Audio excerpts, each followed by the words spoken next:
Тэтгэврийн зээлийн хэмжээг 50% болгосон. За тэгвэл Монгол банкны шийдвэрийг ахмадууд эсэргүүцэж төрийн ордны баруун хаалганы үдэнд суулт зарлаа. Ахмадууд тэтгэврийн зээлээ бүтнээр нь авдаг болохоос гадна зээлийн хугацааг 36 сар хүртэл олгож өгөх хүсэлтийг гаргаж байна.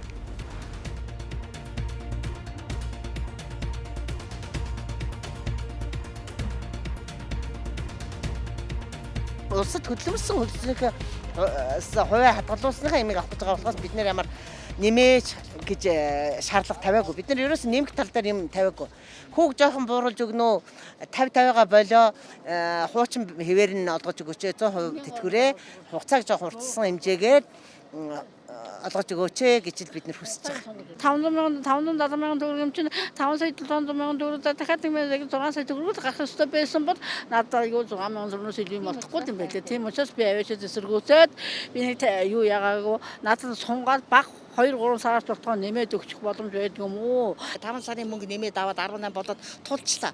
Тэгээ 18 болоод тулсан боловч дараагийн 5 сар нь 50-50%-аар оногдоод түрүүнд нь бол бид нар чи 18 сарда би чинь 3 сая гаруй төгрөгийн хүү өгсөн байгаа шүү дээ. Хүүгээ төрүүлээд бүр урдчлаа бөөнөр нь бүр бүтнээр нь авчдаг шүү дээ эдгээр чинь тий. Тэгээд одоо 5 сарын тэтгэвэр аваад нэмж аваад тэгээд тэрийг нэг амьдрал ахуйдаа хэрэглэе гэж бодсон чинь ингээ болохгүй гэдэг байна. Одоо баяр боллоо. Баяраар 10 хоног амарна гэж байна. Эдгээр чинь жигтэйг нь тансаглаад ингээд аялаад явчихна. Бид нар ч гэсэн бас нэг үр хөвгтэйгээ бас явах тийм боломжийг нэг хэдэн төгрөгийн чаавас та нэг сайн л бол нэг сая төгрөг л авна үстэй зээл аваад тэрийг чөлөөтэй л болгочих гэдэг асуудлыг бид нар ч нэ штэ хадгалуулсан мөнгөө л авах гэдэг.